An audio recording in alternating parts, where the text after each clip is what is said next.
So, um, things that are going on. So first of all, we have a fairly normal week this week. Obviously, church today. Tomorrow night, our men are meeting at 6, our spiritual spotters group. On Wednesday at 7 o'clock, we'll be back with our Bible studies, our adult, teens, and kids classes. Thursdays at 7, again, our ladies will meet. And then this month of May is focused on mental health. It is National Mental Health Month in America, possibly worldwide. I don't know. I didn't ask all the rest of the countries. So we're focusing on mental health and helping control your thoughts. Because sometimes I think that's where most of our anxiety comes from, is we just live in our own thoughts, and those thoughts can be unhealthy because they have a tendency to wander around because we have a very vivid imagination. As human beings, God gave us that. I mean, He imagined the entire universe, and we are built in His image and His likeness, so He must have built within us the ability to have that imagination as well, but we just have to make sure that we keep it under control. And then coming up on June 2nd, which, believe it or not, is only a couple of weeks away now, is our next First Fridays, which is going to be focused on outdoor games. This is the city's theme. And I got an email from the mayor the other day, who I guess he just really likes the fact that we are engaged and involved in our community. Because he sent me an email and said, hey, Pastor Chris, would it be possible for us to set up some large inflatable games that the city's going to pay for in your parking spaces over there in front of the big mural? And I said, yeah. He's like, but there's a catch. And I went, well, there's always a catch. I'm thinking this, reading his email. He's like, because they just need some people to stand there and make sure that the games are run correctly. And asked if that was also something that we could provide. And so I told him yes. So congratulations, you've all been volunteered. So we have 4 games, and we've put together, Donald put together a sign-up sheet again for this month. At the bottom, there are 4 slots for each of the 3-hour time slots. So we're just asking if you could fill in a time slot, just take an hour on one of the games, take an hour on a couple of the games, take 3 hours on a game. I don't mind. There's going to be 3 or 4 games. I'm not sure. But from 5 o'clock, we need to go from 5 to 6 on each of those 4 games. I don't know what they are. He mentioned things like throwing a football into a target, and so we need to make sure the footballs don't wander off. It's really kind of his thing. There might be a basketball thing. It's something sports related. I'm not really sure. So this will be out in the foyer. We are also still looking at folks sign up to watch children. That would be their workers' children, so that they can go out and man those games and not have to worry about their kids. They'll be in here with somebody from the church keeping an eye on them. Setup. It says 4 p.m. setup, but it needs to be done by 4. Trust me. Last time I was scrambling because I ended up here. I started about 1:30 by myself, and nobody showed up to help me until about 4:30. At which point there were already trucks set up and people wandering around. So we need to be done by 4. So I know it's just kind of a weird thing. And then cleanup. There are 4 people needed. Hopefully this time cleanup won't be quite so bad as this last time because we had to rearrange furniture and everything else. We will be still setting up tables and chairs out front. And making sure that people have a place to sit, bottled water, same sort of things. So that we normally have done.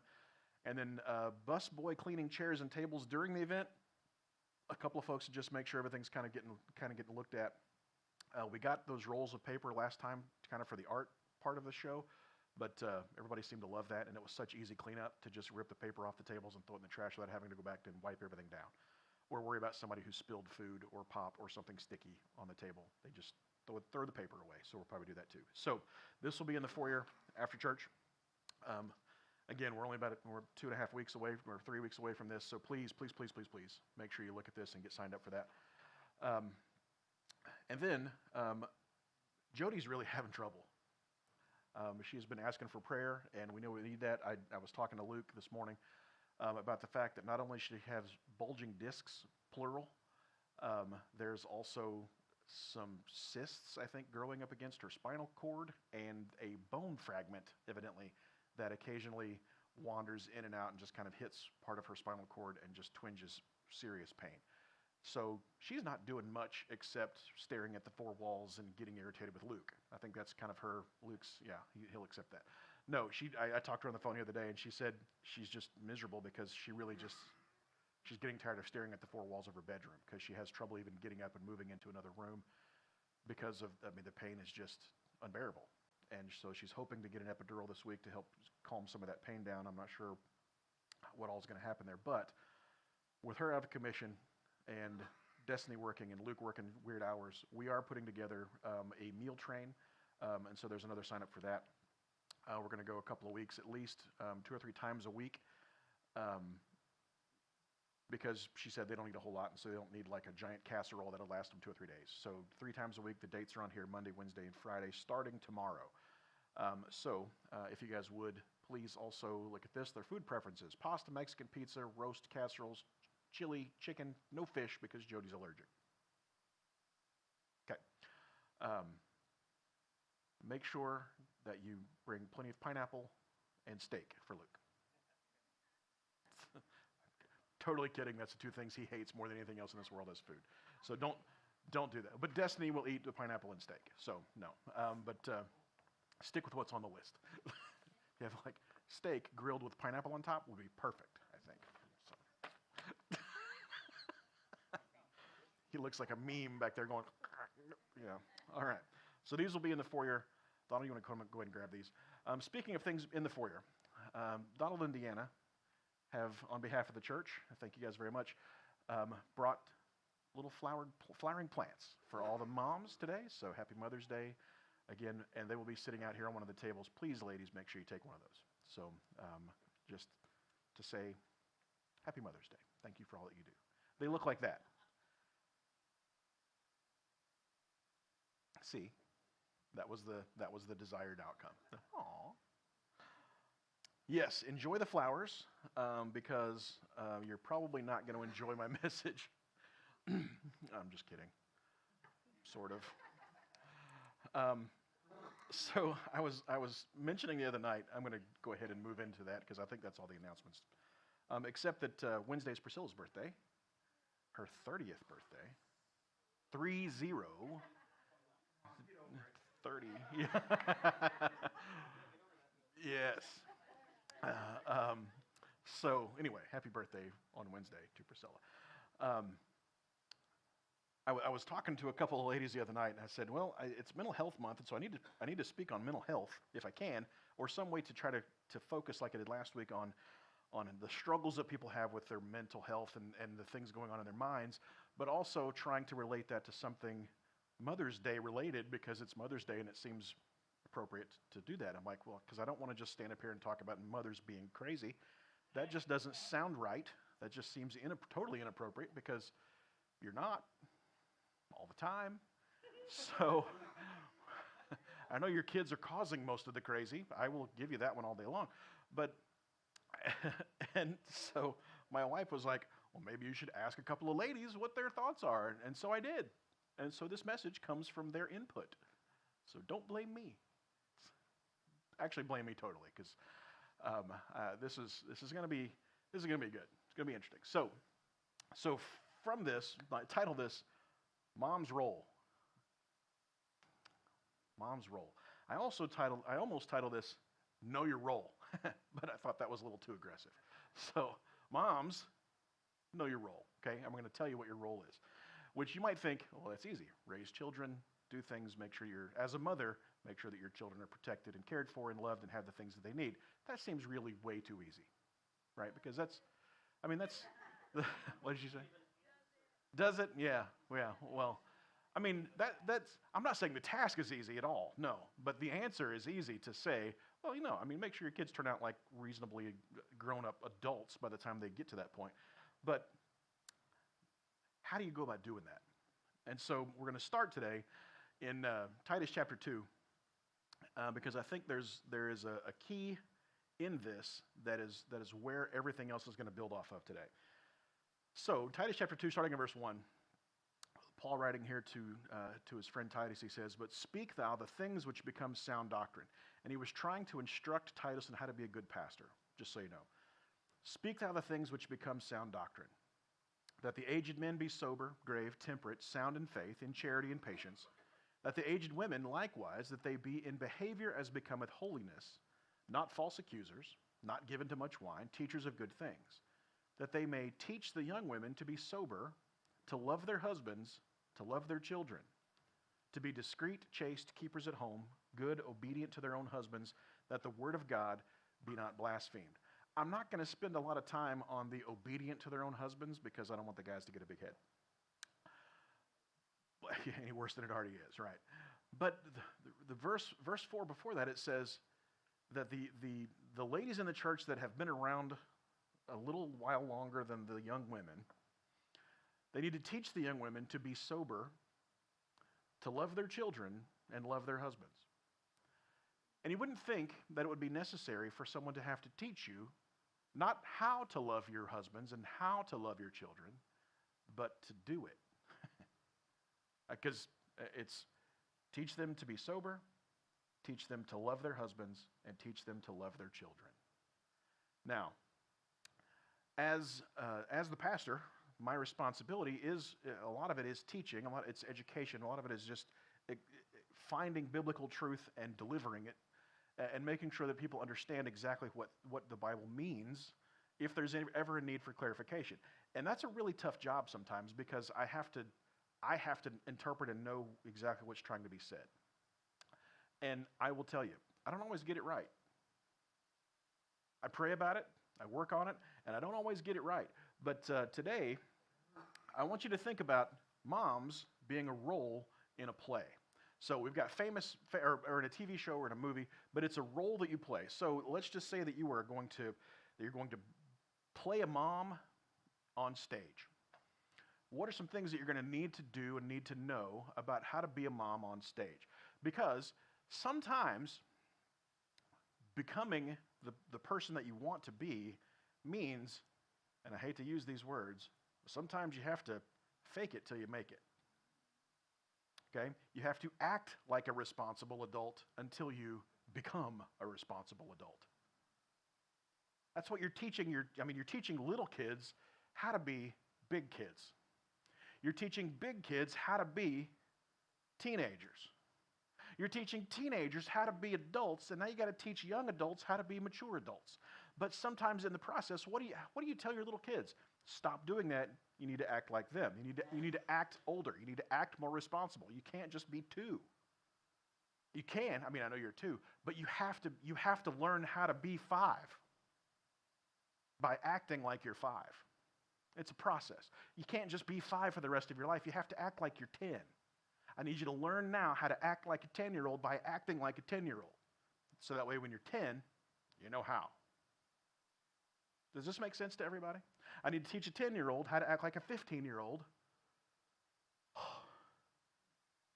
That's like, they normally don't have to learn how to act like a 15-year-old because by the time they're 10, they already want to be 15, and so they're trying to act like 15-year-olds, but they're not acting like a responsible and productive 15-year-old. They're acting like spoiled social media people that are 15. Ask kids nowadays, what do you want to be when you grow up? I want to be a YouTube star. That's a shame. I want to be a social media influencer. Wow. Lofty goals. What does that mean? It means I want to be rich, have stuff, and make videos about it. I think that's a great plan. I think that's a wonderful plan. How are you going to be rich? I know your parents. You're not going to have, your last name might be Hilton, but you ain't getting Hilton money. It's just not. It's spelled different. Right? You are not the daughter or son of some famous celebrity that has millions of dollars to just give you so that you can now buy shoes and make sure people know which shoes you're wearing so that shoe company will give you money to advertise their shoes. I love that as a business model. I think it's amazing. I would do that. If somebody wants to start paying me to wear a certain type of shoe on Sunday morning while I preach, I will wear those. I am totally willing to sell out. I have no problem. As long as I get to pick which company it is. I'm not wearing who was that guy that had blood in his shoes and was like Satan worshiper stuff on it? I'm like, okay, not doing that. That's just dumb. But I think it's a good idea. I just think it's impractical to try to be a social media influencer. Can people do it? Have people done it? Do people survive like that and make millions of dollars? They do. But how many of the 8 billion people on earth accomplish this task? A few hundred that really get really good at it? So my point is, we are not having to raise our 10-year-olds to be like 15-year-olds, but we just need to make sure that they're responsible 15-year-olds. 15-year-olds need to act like 20-year-olds, and 20-year-olds need to act like 30-year-olds, and so on. Some of y'all, unfortunately, you're 30 years old, still acting like 15-year-olds. She's not 30 yet. Don't look at her. Oh, looking at John. Okay. He's 30. All right. But what I'm saying is sometimes we get stuck in this childlike mentality where we just want to survive and live and exist in a place that we're not anymore because we got comfortable there and it's fun there. We like it there. But time keeps on slipping into the future. It just does. You're not as young as you were a minute ago when I started my message. You just Earth keeps spinning and moving around the sun and time keeps passing. All right? And so moms today, what I want you to do is think through, how are you supposed to act as a mom if you were going to be playing a mom on TV? Who's your favorite TV mom? There aren't any. Okay. Who? Chili from Bluey. Who's your friend? Okay. I hear she's an amazing mother. I don't know. For a cartoon dog. Okay. Anybody else have a favorite non-animated animal mother? Well, June Cleaver. Wow, man. Yeah. Fantastic. Anybody else? Roseanne. Wow. So we do have good examples and bad examples in every part of life. All right. So here's the thing. So as we go through this today, I've got 3 big points and a fourth little one. So here's what I want you to think. So any actor that goes into perform a role, the first thing that a lot of times you'll hear people talk about is, I need to know what my motivation is for this role. Right? I need to know what my motivation is. How am I supposed to do this? What's my motivation? Well, moms, what is your motivation for how to be a good mother? What should be your motivation for this? What should be your drive and your earnest expectation for yourself about how you are supposed to interact and deal with your kids? I'm not going to talk about your kids. I'm talking about you. Not what is your expectation for your kids, not what is your expectation for their daddy, not expectations for anybody else, except what should you expect yourself to be able to do as a mom? What is your motivation? And I'm going to use this passage, which normally people use at weddings. I love using this passage at weddings because it works out really well, but this is not just a wedding kind of passage. This is a passage that's good for everybody all the time. 1 Corinthians chapter 13. Because you need to find your motivation. We're going to find it right here. 1 Corinthians 13, we'll read the whole chapter. Though I speak with the tongues of men and of angels and have not charity or love, I am become as sounding brass or a tinkling cymbal. And though I have the gift of prophecy and understand all mysteries and all knowledge, and though I have all faith so that I could move mountains or remove mountains and have not charity, I am nothing. And though I bestow all my goods to feed the poor, and though I give my body to be burned and have not charity, it profiteth me nothing. Before we move on to verse 4, moms, I want you to think of some situations about how you speak. Do you speak with the tongues? Do you speak eloquently to your kids? Well, do you do it because you're just really good at speaking, or do it because you love your kids? Because even if you're speaking well and properly to your kids, but you're doing it without charity, you're still just making noise. Do you have the gift of prophecy as a mom? I think moms, sometimes you do. You can see what's going to happen. You know the future. You know what's going to happen next, right? And you can deliver a message of, if you do that, this is what's going to happen.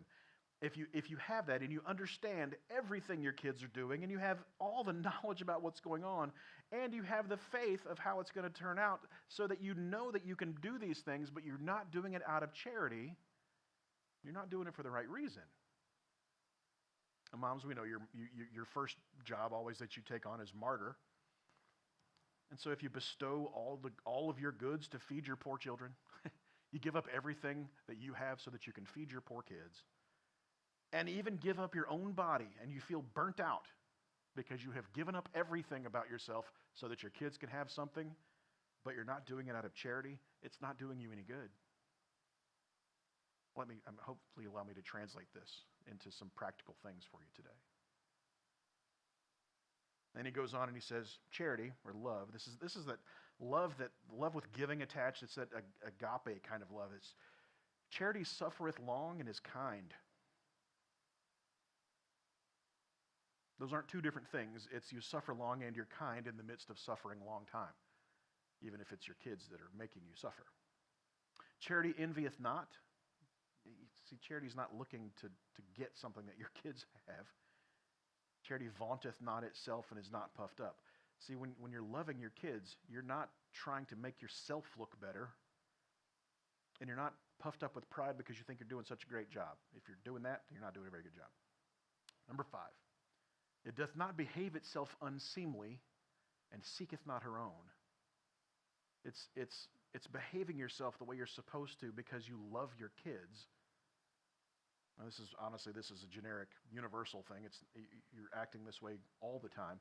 And you're not seeking your own benefit, but you are seeking the benefit of your kids, and you're seeking the benefit of your family and your household. And it's not easily provoked and doesn't think any evil. Moms, do you find yourself being easily provoked? Well, that's not a love action. That's not a love response. Are you thinking evil about your kids? Verse 6. It rejoiceth not in iniquity. You don't laugh when your kids sin. You don't think it's funny or cool or great, or you think it's awesome when your kids do something that they shouldn't be doing. But you rejoice in the truth. Love bears all things, believes all things, hopes all things, and endures all things. Charity never faileth. Whether there be prophecies, they shall fail. Where there be tongues, they shall cease. Where there be knowledge, it shall vanish away. For we know in part and prophesy in part. But when that which is perfect is come, then that which is in part shall be done away. Why? When I was a child, I spoke as a child, I understood as a child, and I thought as a child. But when I became a man, I put away childish things. For now we see through a glass darkly, but then face to face. Now I know in part, but then shall I know, even as also I am known. Now abideth faith, hope, charity, these 3, but the greatest of these is charity. You can have all sorts of designs and desires for your kids, but the greatest thing you could ever have for your kids is charity. It's love. The greatest thing you could ever perform for your kids is love. The greatest thing you could ever portray for your kids is love. Do you need motivation to find out how to be a good mom? Be like Chili, right? Be like June Cleaver. I mean, Claire Huxtable. Wasn't she a great mom? I mean, for those of you that can remember that far back, I mean, if we can talk about June Cleaver, we can talk about Claire Huxtable, right? But that's the thing. You can just see that their care and their concern and their drive and their desire was for their children's success. Even if it meant them not having any. That's what it's for. It's everything that a mom should do should be motivated by the role of charity and giving and loving your kids to make sure that they have what they need so that they have the things that they can use to succeed in life, even if it means that you have to give up a couple of things because you're not worried about your reputation in front of your kids.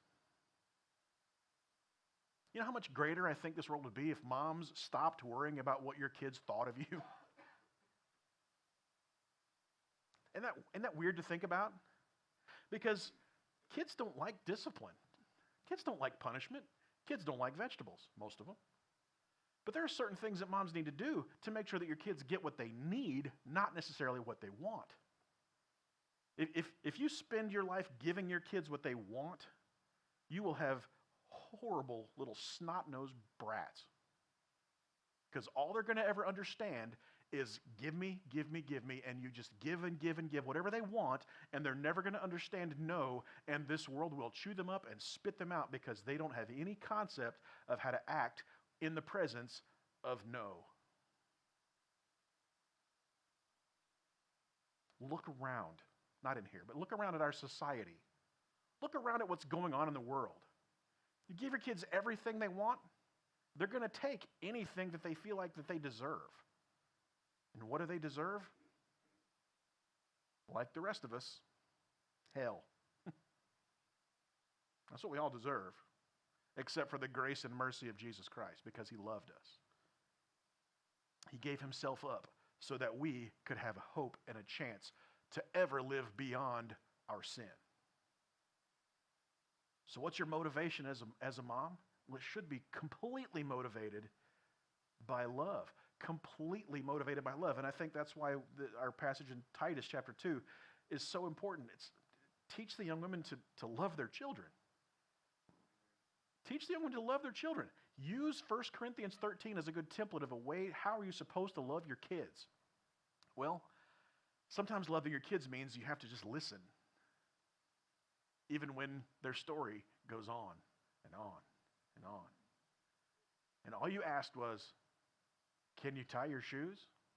And 30 minutes later, they still haven't tied their shoes, but now you know everything there is to know about dinosaurs. Dinosaurs didn't wear shoes. I know. But tie your shoes. Now, well, I'll save that point. Loving your kids gets into a lot of different areas. Romans chapter 15, starting in verse 1. And please understand that there's a lot of interestingly hand-picked verses to apply to moms that you probably wouldn't normally think would apply. But even like the passage in 1 Corinthians, that's not a passage that just applies to married couples. That's not a passage that just applies to people at a wedding ceremony. That is a passage that applies to churches that say, this is the way we should live our lives. All of us, not just moms. It's, you got to love. And you got to love before you do anything else, because if you're doing anything and it's not done with love, then you're doing it for the wrong reason or you're doing it incorrectly. That's everybody. Romans 15, 1 through 3 says, we then that are strong, parents, adults, moms, ought to bear the infirmities of the weak and not to please ourselves. Let every one of us please his neighbor for his good to edification. For even Christ pleased not himself, but as it is written, the reproaches of them that reproached thee fell on me. And your motivation, again, out of love, needs to be, when you're strong, lift up your kids because they have infirmities. What is an infirmity? That could be anything from an injury to an illness to just they're having a bad day, they're having a problem. Well, you're the strong one. You are the strong one. You're the adult. You're the grown-up. You have made it past their age. You need to be the strong one. And what does that mean? It means maybe don't use your kid as your therapist. Maybe don't pour out all of your weakness and irritations and problems on your kids because you don't have any other grown-ups to talk to. Don't do that. They are not strong enough to handle it. You are the strong one. They need to be coming to you for that. Now, I'm not saying lie to your kids, but at the same time, you don't have to tell them every horrible, bad thing that's going on in your life. And especially if you have a separated family, possibly a blended family, if there are other parents that don't live in your home, don't throw all of your problems with the other parent back on the kids because it's still their parent. It's the worst thing you could do. Try to be as positive as possible. I know it's not always easy about their other parent because you're bearing your infirmity to the weak person. That you're trying to ask them, would you help me carry this weight? Because I don't like this person. That's why I'm not with them anymore. And I need you to also not like this person. And they're like, but that's my mom. I'm going to love my mom. You can't tell me not to, but you don't understand how horrible of a person they are. Still my dad.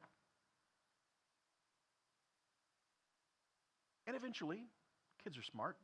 They'll grow up and figure it out on their own at some point in time. You don't have to help them along. Because I promise, parents treat their kids very different than they treat their ex-wife or ex-husband. They should. So we, as the strong ones, should be carrying and covering the infirmities of the ones that are weak. and not the other way around.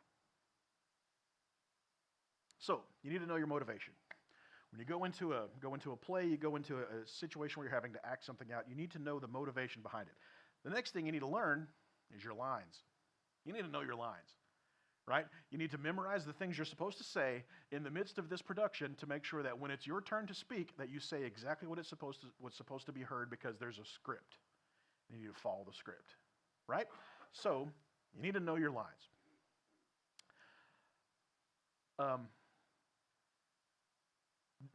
Do you think words have power? I mean, when I was, I'm a good, strong, solid, right in the middle of Gen X, right? And what were we taught as Gen X individuals as we were growing up? Sticks and stones will break my bones, but words will never hurt me. And boy, were we wrong. But boy, were our parents trying to say, you need to have a little bit thicker skin and not let somebody who's being mean to you just say something that's going to hurt you, because it's just sound waves being translated in your mind. It's different from a stick. It's different from a rock. Rocks will actually break you. Words, they'll just flutter on by. But how much do we know now about the fact that words can actually cause harm? They can, and they do. It may not be physical, but how much stress do you carry that has a physical response just because somebody was speaking to you in a way that was mean or inappropriate or cruel? And you carry that stress and you carry that anxiety and you carry those issues, and it lives in your gut, and all of a sudden you find yourself getting sick all the time just because somebody was speaking to you poorly, and you internalized it, and all of a sudden you find it, you did get hurt by somebody's words. Words, and man, how much easier is it to hurt somebody with words than it is a stick? Have I ever hit any of you in here with a stick on purpose with the intention of hurting you? None of my kids are in here, so that's all right. I never hit James. I never spanked you, James. So like, will his mama do that? All right, but how many of you, honestly, and please be honest with me, I can take it, have I ever hurt with my words? Just two, just 2, 3, okay, 4, 5, okay, good. Yeah, I figured, I figured there'd be a lot more, right? Because words are easy. I've never hit you with a stick. I mean, I could. I've never thrown rocks at you. But words are easy. And so, moms, when you get ready to step into this role of being a mother, and even now, if you've got little babies on up to teenagers, on up to adult kids, listen, Proverbs has a lot to say, and we're going to spend a good amount of time in Proverbs chapter 15. And that's our proverb for tomorrow, even if Steve isn't posting YouTube videos about it every day, which are great, by the way. I love it. But starting in Proverbs 31, verse 26,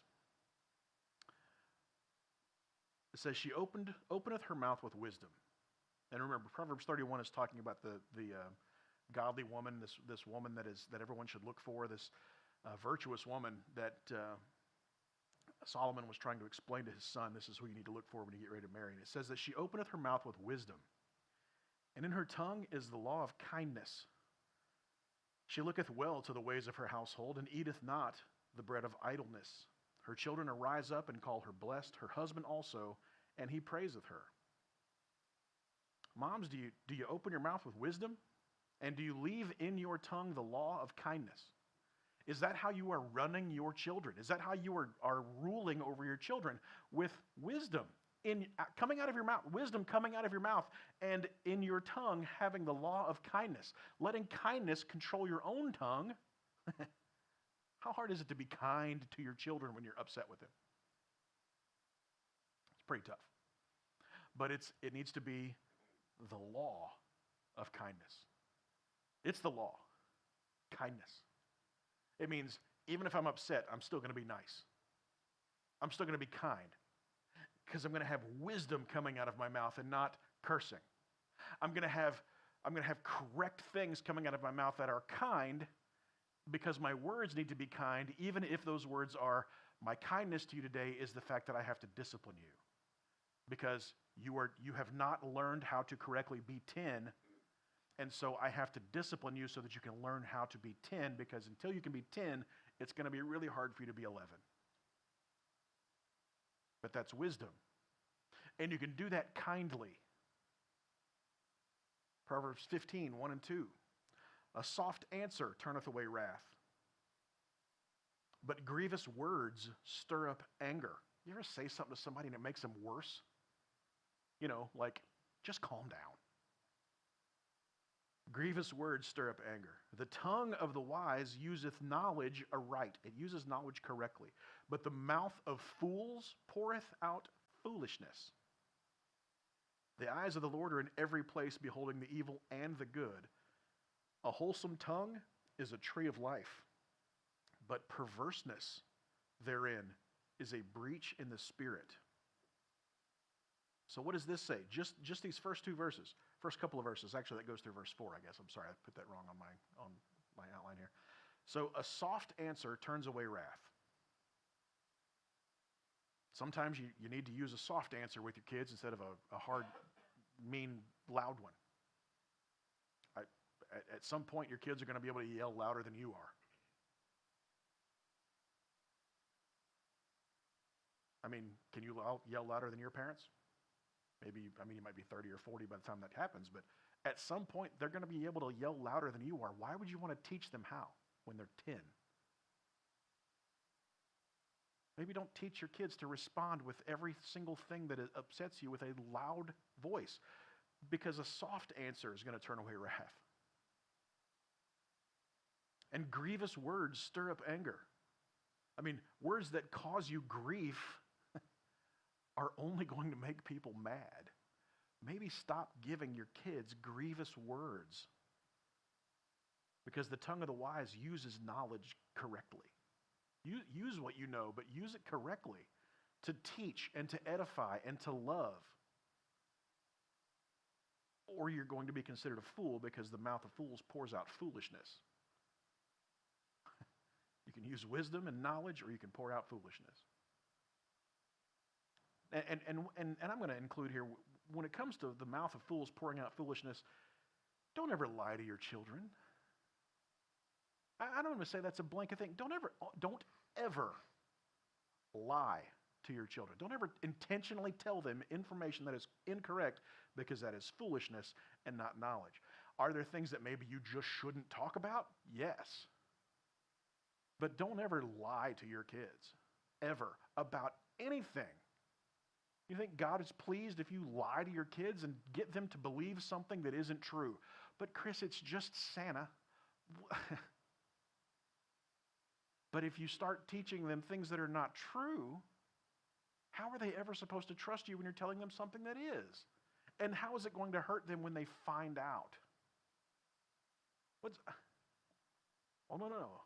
Magical bunny rabbit hopped into your room last night and laid eggs in and those eggs have toys and candy in them. Congratulations. What? What part of the crazy world are you living in? Evidently, it's a bunny identifying as a duck. I don't know. It's trans-species at this point. But if your mouth is pouring out foolishness, I mean, think about this. Foolishness. No, really. There's this 400 or 500-year-old person that lives in the North Pole in some sort of weird factory. Him and all of his little minions just make toys. And if you're really good, he knows, because he has a list. And if you're not good, he knows, because he has a list, and he checks it twice. And he knows if you're going to not be naughty or nice.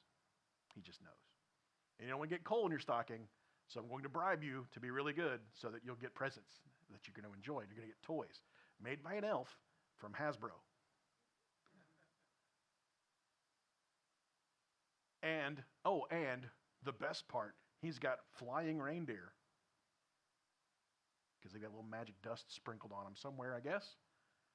And he gets in a big sleigh, and the reindeer pull him around the sky.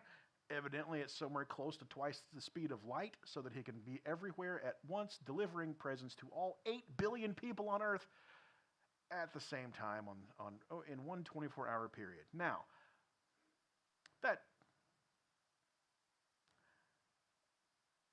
I have an easier time believing that Jesus died and rose from the dead, personally, than the craziness that comes along with Santa Claus. Oh, and he happens to be everywhere in every store, taking pictures with every little kid everywhere. As long as you're a reasonably Christian country, because they don't do Santa in other places in the world. And if you don't do Santa in other places at your Walmart in Islamabad, then there's probably not going to be Christmas. So but they've been good kids, so why? Okay, you see the foolishness that we're talking about here? Now, if you want to hold on to the Christmas spirit, that's fine. You want to decorate, you want to use little Santa Claus in there. You know what? It's your house. But I want my kids to be able to thank me for the things that I did and worked hard for when I give them presents, and not give all the credit to somebody else. That had nothing to do with who's fictional. That's foolishness. No, I worked hard for that. You made a list. You gave it to me. I didn't give it to nobody else. I took it to Walmart and tried to fill that list. Me and Amazon were like this, all right? So we got your stuff. Why? Well, for me, I just want to celebrate a gift given to you because God gave us such an amazing gift on that day. That's probably not that day. The day we celebrate the fact that Jesus came to earth, and I want to represent that by giving you something that you want and that you need. I'm gonna step back away from that now. But then he says in verse 4, a wholesome tongue is as a tree of life, but perverseness therein is a breach in the spirit. If your tongue is broken, it's going to be like your spirit is torn.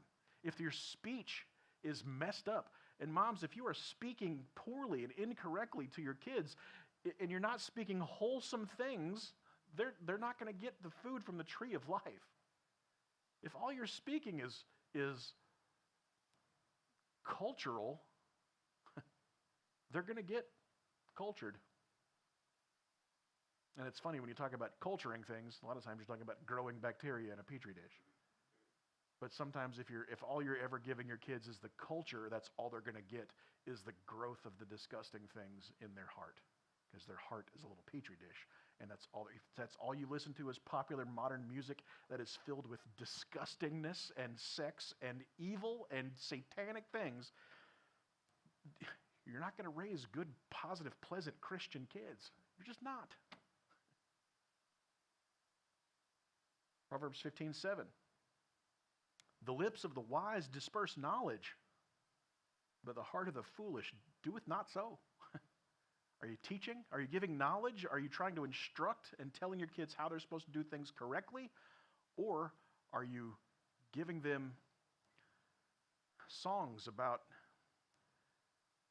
being too busy cheating on your wife to be able to go to the strip club or something because dressed in a devil costume on the Grammys? I'm trying to remember, I don't know all the words to.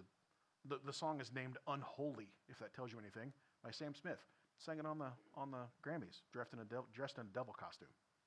That's what the song's about doing unholy things because you're too busy doing one unholy thing to participate in a different unholy thing because that's the world that we live in. If that's what you're giving your kids, you're not dispersing knowledge. You should be dispersing the knowledge of Jesus Christ. Proverbs 15:26, same chapter. The thoughts of the wicked are an abomination to the Lord, but the words of the pure are pleasant words. Remember, you're supposed to be learning your lines. In this role of mother, you need to learn your lines. But the thoughts of the wicked are an abomination to the Lord, but the words of the pure are pleasant words. You want your kids to be pure? Do you want to be pure? Then use pleasant words and get the thoughts out of your wicked heart and let God give you a clean heart so that what's down in your well comes out in your bucket and it's pleasant. Proverbs 15:28. The heart of the righteous studieth to answer, but the mouth of the wicked poureth out evil things. As a righteous person, your heart should be looking to give the correct answer every single time and not just pouring out evil things because you didn't stop for a second and think about what you were going to say. You just said the first thing that came to your mind, and it was mean. It was evil. It was hurtful. The word evil isn't necessarily sinful. The word evil means it hurts. It's harmful. It does damage. Ephesians 6:9. And ye, masters, Change that masters to mothers. You rule your kids, right? You're supposed to be their master. And ye masters, do the same thing unto them, forbearing threatening, knowing that your master also in heaven, neither is there respect of persons with him. Don't threaten your kids. Follow through. Don't make it a threat. Make it an action. I mean, really, don't threaten your kids. If you don't stop doing that, I'm going to come over there and spank you. No, they know better. Just go over there and spank them. Don't give them a threat. Don't give them a warning. Why? I'm going to count to 3. Yeah. Well, maybe if that's how long it takes me to get from where you are to where I am, I'm going to count to 3. You've got 3 steps. 1, 2, whack. 3. Don't threaten your kids. Don't threaten your spouse. Don't threaten your subordinates. If you're a master over someone and you have control or authority or responsibility for someone, don't threaten them. Don't use threats to get them to cooperate with you. Either they're going to do it or they don't. I mean, it's just. I've told this to both the men's group and the ladies group. If your kid knows, and you've told them 75 times not to touch something because it's dangerous. Well, first of all, maybe next time, don't say anything. You don't have to give them a warning. Don't touch it again or I'm going to spank you. They touch it, so you get up and you go spank them. 20 minutes later, don't touch that again because they touch it again. Don't touch it again or I'm going to spank you. And so they touch it again and you go spank them. At least you're following through with your threats. But maybe next time, don't give them that. Don't touch that again or nope. Take them by surprise. Seriously. Shock and awe. You need like a parental flashbang. You need something to just drop right in the middle of their life that just says, they don't even have any idea where that whooping came from. It's just a surprise. Why? I'm done threatening you. I'm done threatening you. They touch it again, whack. 20 minutes later, they touch it again, whack, whack, whack. They touch it again, whack, whack, whack, whack, whack, whack, whack. I said, don't touch it. And then maybe stand there, spoon in hand. I dare you. Touch it one more time. I also mentioned that I thought we would hand out at some point in time good stiff, like Amish-made hardwood wooden spoons to all the men in the church. All of them. That we just issue them in the door when they all come in. That way, any kid in this church gets out of line, we can all just go, whoosh. We're all pulling out our lightsabers and ready to duel. Until one of us, and it'd probably have to be me, decides to use it on one of the kids in this church that we know have been told how many times, don't run in the auditorium.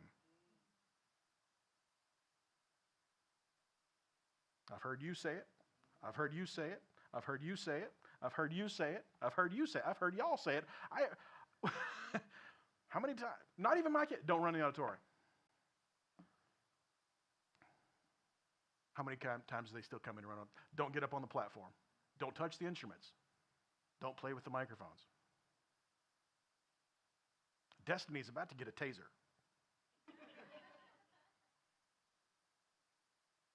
We're going to get some feedback through these wires because as soon as some kid touches that microphone, she's going to go from the soundboard and get some instant feedback. Why? Because we need to just don't threaten your kids. Just follow through with it. If they know the rule and they break the rule, punish them. Don't threaten. Well, if you break that rule again, I'm going to punish you later. No. Because threats use guilt and they use fear. And while your kids should understand that they need to have a healthy, fearful respect of you, your kids should not grow up afraid of you. They should fear what you can do, just like we should fear God. We should have a reverential just awe of the power of God and what He can do to us, but we should never walk around afraid of what He's going to do to us.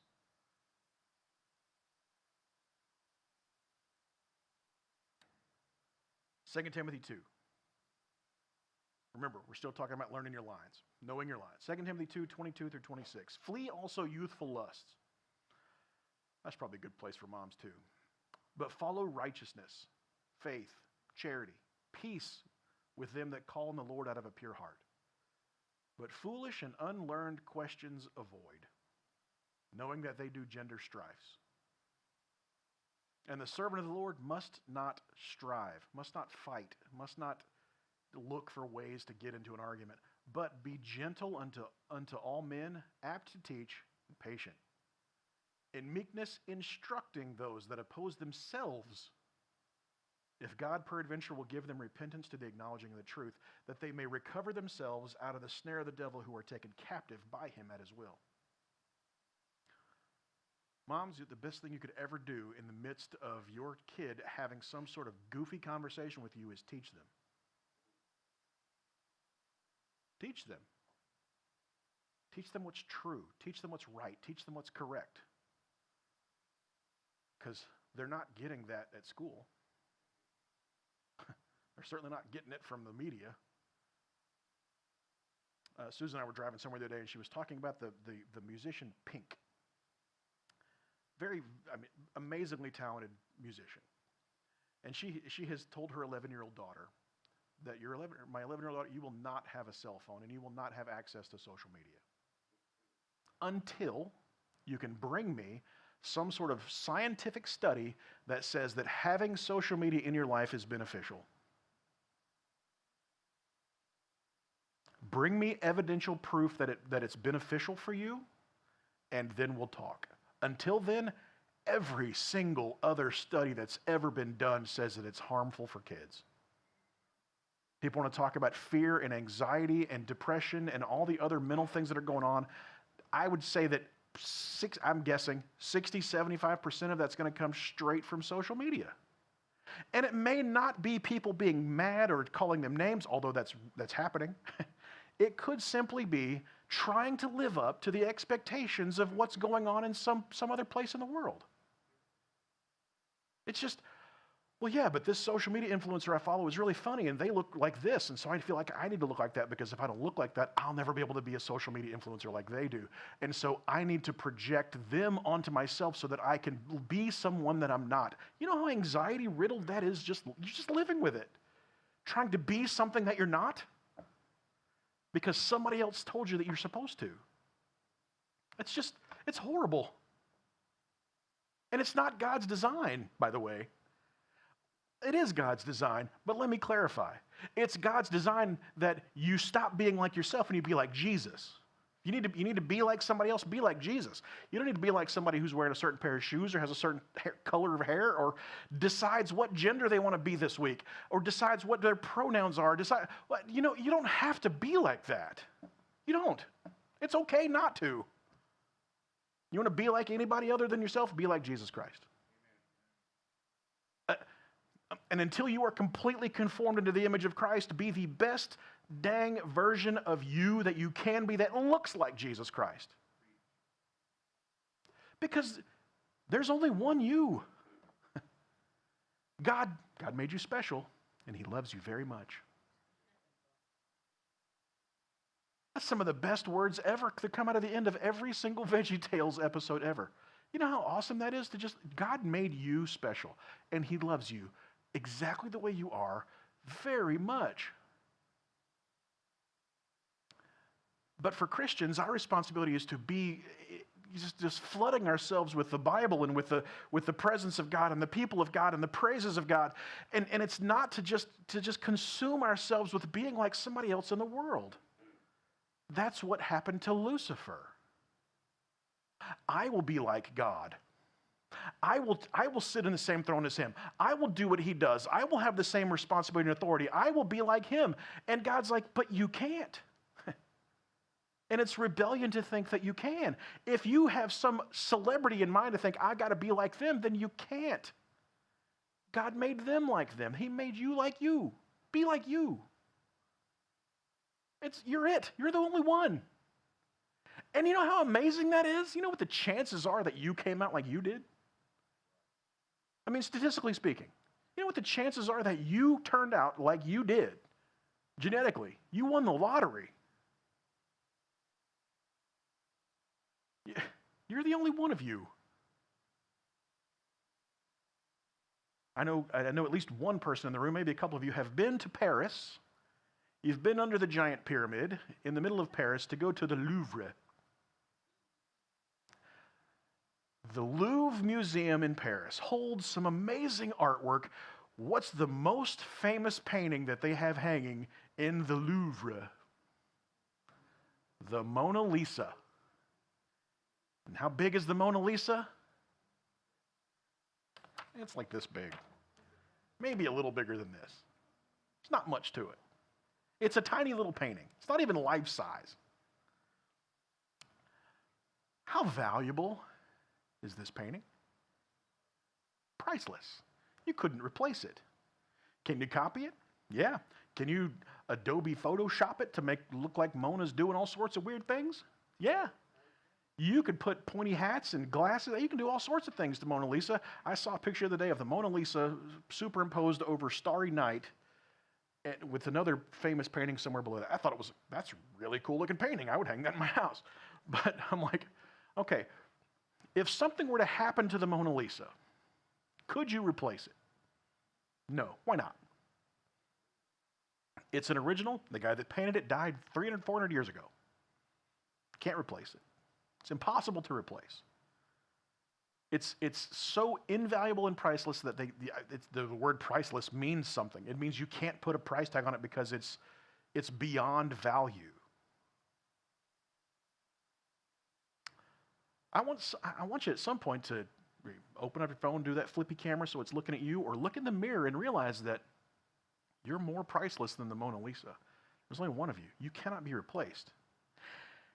Even if your parents tried to replace you, it's not going to be another you. There's only one of you. There's only one of you.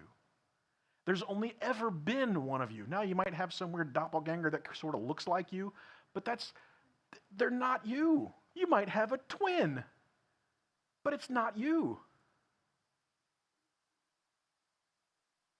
And you don't have to be like everybody else. You don't have to raise your kids like everybody else. You don't have to try to run your home like everybody else. That's not how it works, because nobody else is raising your little monsters. You are.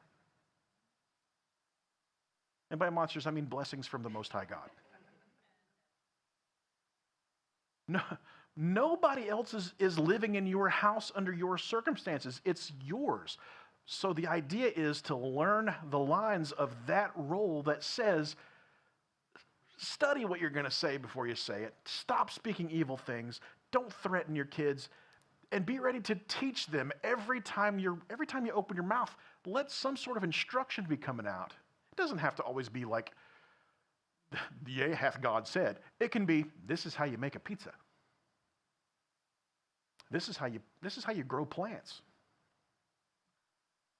This is how you feed the dog. This is how you clean your room. This is how you do the dishes. This is how you take out the trash. This is how we take care of our stuff. This is where your stuff goes.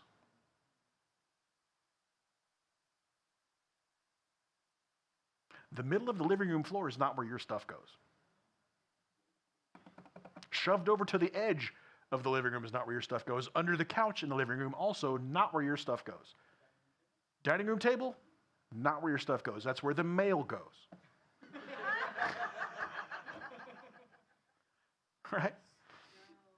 No, that's not it either. Avoid silly and foolish questions, which is hard to do when you have a 4-year-old. Gentle unto all men, apt to teach, in meekness instructing those that oppose themselves. Man, if you've got a kid that is just in turmoil about who they are, teach them who God made them.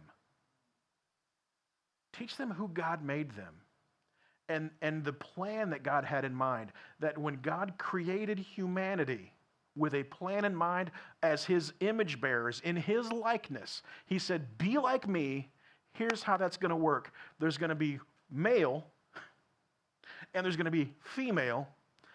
They're going to connect to make new little baby males and females who are also going to connect at some point to make new little baby males and females, and that's how the system's going to work. It's how the system's supposed to work.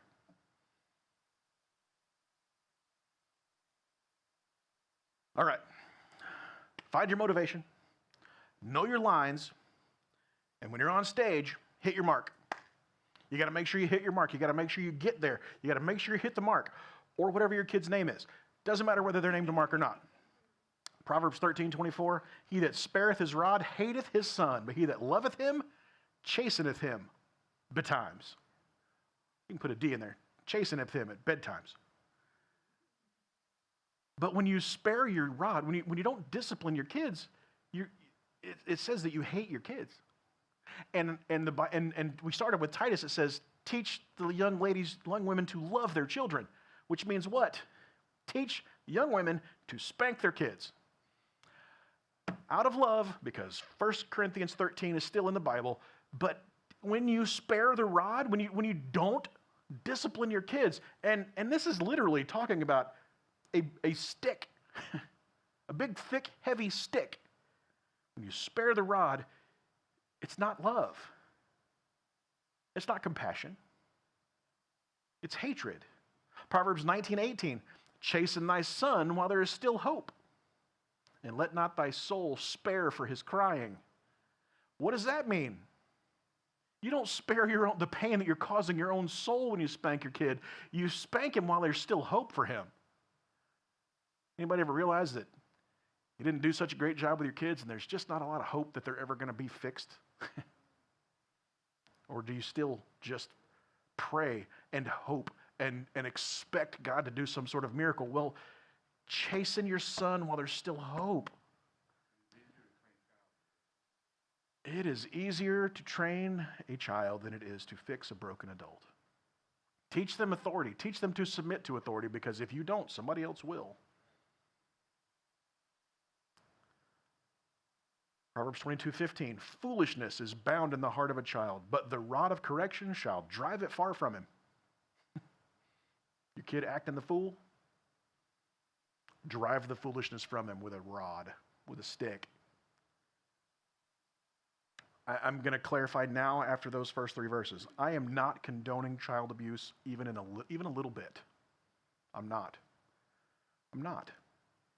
I think abusing children is a horrible thing, and I think you need to have it done right back to you. If you're simply beating someone because you are mad at them, if you're beating someone because you think that they have embarrassed you, if you are beating them for any other reason than the fact that you are trying to correct them and make them better, not to simply make them feel worse, you're doing it wrong. Proverbs 23. 12 through 16. Apply thine heart to instruction, and thine ears to the words of knowledge. Withhold not correction from the child. For if thou beatest him with a rod, he shall not die. Thou shalt beat him with the rod, and shalt deliver his soul from hell. My son, if thine heart be wise, my heart shall rejoice, even mine. Yea, my reins shall rejoice when thy lips speak right things. Parents, don't you get encouraged when your kid's doing the right thing? Isn't it a wonderful thing to see your kids doing the right thing? Well, how do you think they're going to learn how to do the right thing? Well, when they're doing the wrong thing, you teach them the right thing. If they're in the wrong place, you drive them to the right place. If they're thinking wrong things, even about themselves, you instruct them to think a different way. Now, what is all? Mental health. We're talking about. All of this that I am preaching to you this morning really doesn't have anything to do with a mother's mental health. But it has everything to do with your kids' mental health. Everything to do with it. You want your kids to be happy, healthy, and wise? You need to give them a godly example. You need to give them a godly mother. You need to give them the godly things that they need so that when the world gives them all the rest of the garbage that the world's going to give them, that they have a filter to filter it through to say, I'm going to prove all things, and I'm going to hold on to that which is good. So that's what the Bible says we're supposed to do. I'm going to go to school. I'm going to go to a public school. I'm going to go to a liberal public school where they are teaching all sorts of ideologies about all sorts of things that I think are bizarre.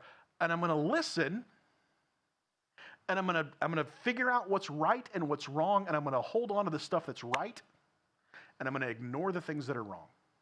I got great scores on my evolution test when I was in middle school. I love science. I got A's learning all about evolution. I didn't believe it for a second, but I knew the information because I learned it. But I didn't even think for a second that it was real.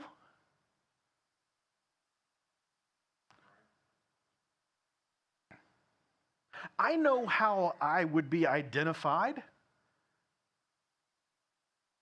I know my pronouns. I know what people, I know, just because I know this information doesn't mean I'm going to put it on my email signature. I mean, you can learn this information because it's going to help you be knowledgeable about how to talk to someone, but not because you are trying to convict them of how horrible and wrong they are, but because you need to express to them the love of Jesus. And if there's anything moms are supposed to do, it is express to your children the love of Jesus. Proverbs 29, verse 15 through 19. The rod and reproof give wisdom, but a child left to himself bringeth his mother to shame. When the wicked are multiplied, transgression increaseth, but the righteous shall see their fall. Correct thy son, and he shall give thee rest. Yea, he shall give delight unto thy soul.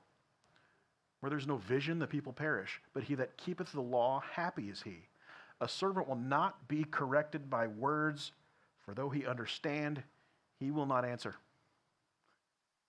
Your kids may never understand the words that you are trying to tell them. Correcting them with words is going to be irrelevant. Because a servant, someone who's following, someone who is under authority, will not be corrected by words. For though he understands, he just won't answer to it. He just won't respond to it. He won't follow it because it's just words. Don't do that again. Okay.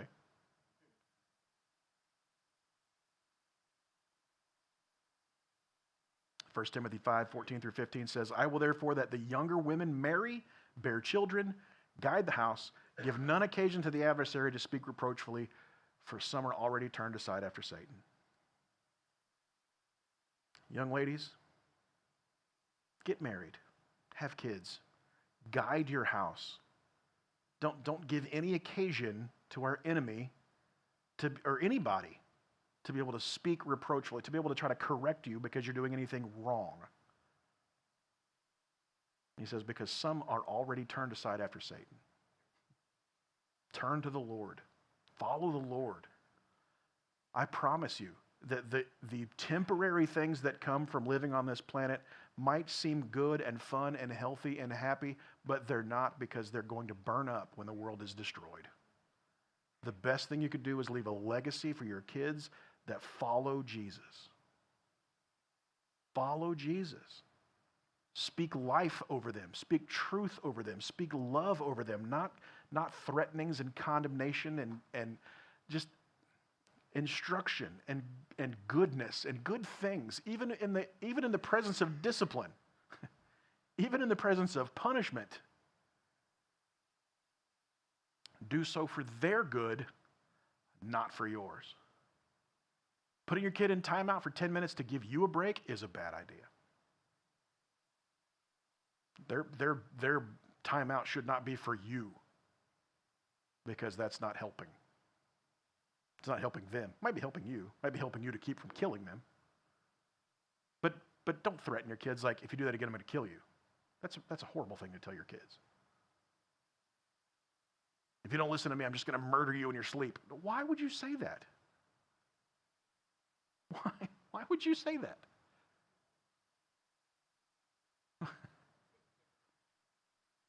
So, find your motivation.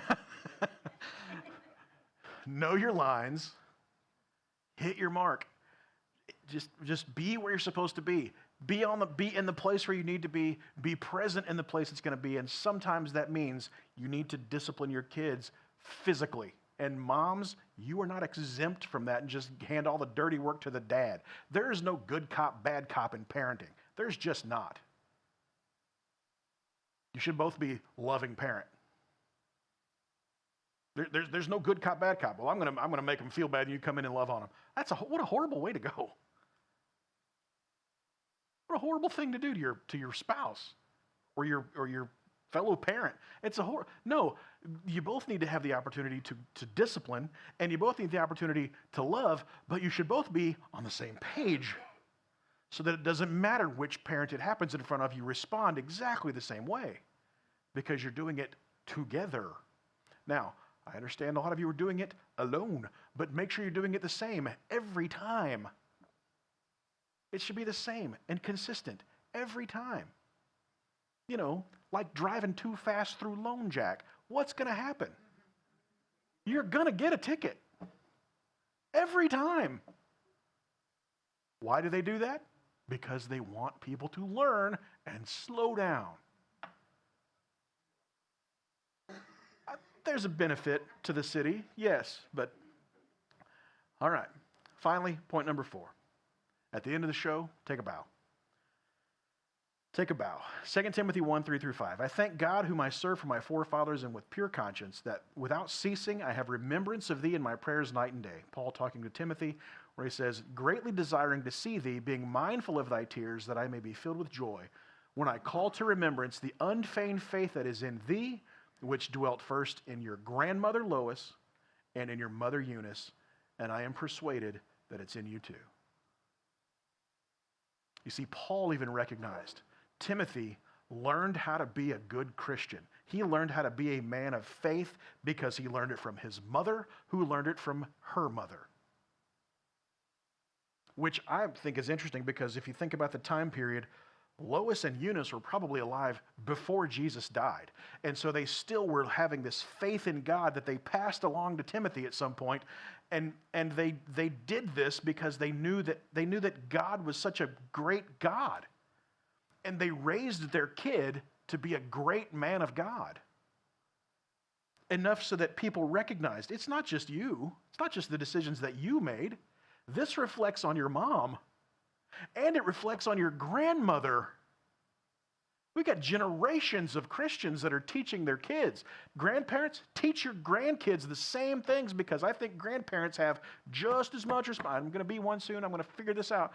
You have just as much responsibility to help your kids raise their kids in the nurture and admonition of the Lord, and you still have a responsibility to discipline your grandkids on behalf of their well-being and helping them to grow up and be Christian kids, to be Christian adults.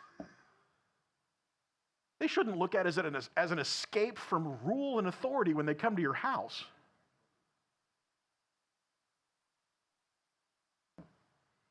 I'm going to teach my grandkids, don't pull on the cat's tail. The cat will teach them that. If I got to, we'll find out. Again, July is coming. I'm going to find out. I'm going to teach my kids, you don't touch my Legos. Those are mine. But you don't touch things you shouldn't touch. Don't touch things that don't belong to you. You can't get away with it just because you're my grandkid and you're cute. No. Yeah, no, okay, you can have it. No. Now again, we'll find out because I hear it's different. But grandparents, you should be supporting the same types of rules that your kids have for your grandkids for the sake of your grandkids and their future and how they're supposed to grow up. Parents, isn't that what you want from your parents? Would you stop feeding them sugar and sending them back to my house? Stop buying them toys that make noise. Stop giving them stuff and then sending it to my house because I just don't want it anymore. They don't need one more. You give them, electronic ones that you can plug some headphones in and nobody can hear it except this. That's all you can hear. Just nice tapping. All right? But parents, do you have set rules for your kids? Your kids have a bedtime. Do you make sure that your parents enforce that same rule? You can try.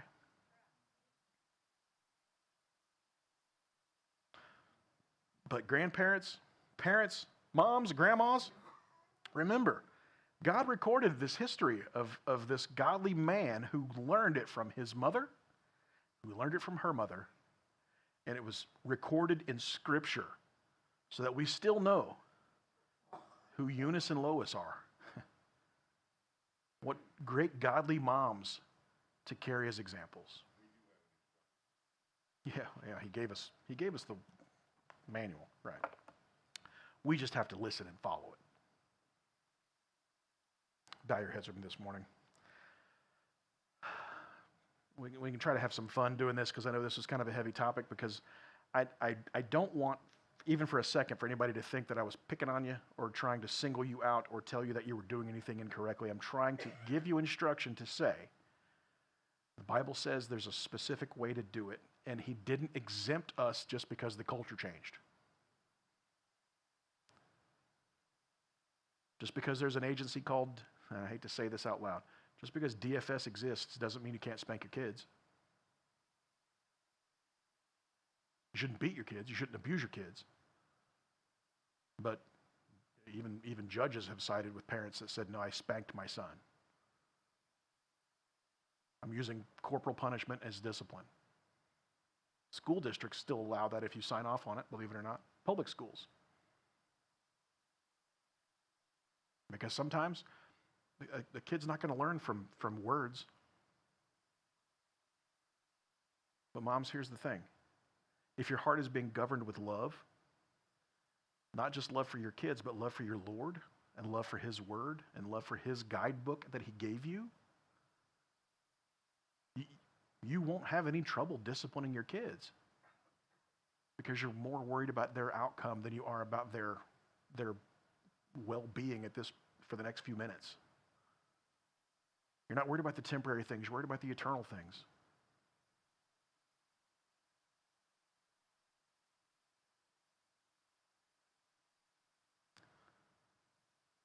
Heavenly Father, Lord, today, first of all, thank you for my mom and the godly influence that she's had on me still.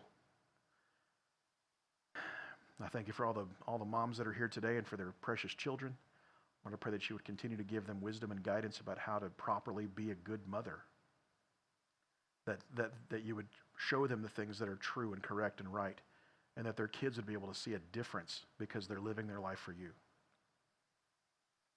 Well, we want to change the world, and we got to start in our own house.